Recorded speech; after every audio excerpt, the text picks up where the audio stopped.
Labour camp मधून आरोपीला अटक करण्यात आलेली आहे। पोलिसांच्या टीमकडून रात्री ही कारवाई करण्यात आलेली आहे। आताची महत्त्वाची बातमी, ठाण्यातून या हल्लेखोराला बेड्या ठोकण्यात आलेल्या होत्या। मात्र ठाण्यातल्या लेबर कॅम्प मधून या आरोपीला अटक करण्यात आलेली होती। जवळपास 70हून अधिक पोलिसांचं पथक या ठिकाणी पोहोचलेलं होतं आणि सर्व त्या तिथल्या मजुरांची छाननी करण्यात आली, त्यांचा कसून तपास करण्यात आला आणि त्यानंतर या हल्लेखोराला बेड्या ठोकण्यात आलेल्या आहे। पोलिसांच्या पथकानं रात्री ही कारवाई केलेली आहे। ठाण्यामधून मोहम्मदला अटक करण्यात आलेली होती। लेबर कॅम्प मधून ही अटक करण्यात आलेली आहे। या संदर्भात अधिक माहिती देत आहेत आमचे प्रतिनिधी मनोज कुलकर्णी। मनोज,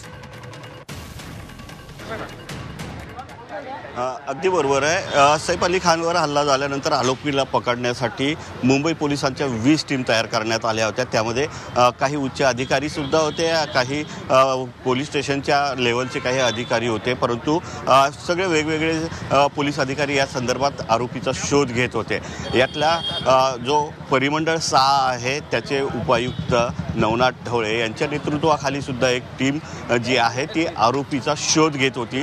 त्या टीमनेच जो आरोपी आहे, ज्याला पकडलं आहे, त्याला ठाण्याच्या तिथून अटक केलेली आहे। त्याला ताब्यात घेतलं होतं, अटक केली आणि या जे खार पोलीस स्टेशन आहे त्या ठिकाणी त्याला आणण्यात आलं होतं। त्याचे फोटोसुद्धा समोर आलेले आहेत। जी टीम काल संध्याकाळी 4 वाजता त्या ठिकाणी पोहोचली होती, 4 वाजेच्या सुमारास त्या सगळं आरोपीचं सर्च ऑपरेशन सुरू होतं। तो एका झुडपामध्ये लपला होता, त्याचे सगळी लोकेशन काढलं, त्याला पकडलं, त्याची तिथे चौकशी केली आणि त्यानंतर ताब्यात घेऊन त्याला रात्री उशिरा खार पोलीस स्टेशनमध्ये आणलं होतं। ज्यांच्या नेतृत्वात ही कारवाई झाली ते पोलीस उपायुक्त परिमंडळ 6चे नवनाथ ढवळे आहेत।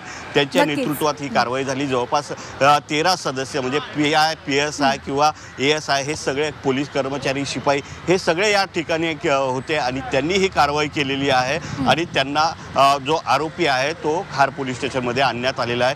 सगळ्यात महत्त्वाचं या ठिकाणी आपल्याकडे म्हणजे G24 तासकडे याची एक्सक्लुझिव्ह असे फोटो आलेले आहेत की ज्या पोलिसांनी ही कारवाई केलेली आहे। सगळे जे आहेत ही कारवाई म्हणावी लागेल आणि त्या आरोपीला बेड्या ठोकण्यात पोलिसांना यश आलेलं आहे। धन्यवाद आपण दिलेल्या या सविस्तर माहितीसाठी।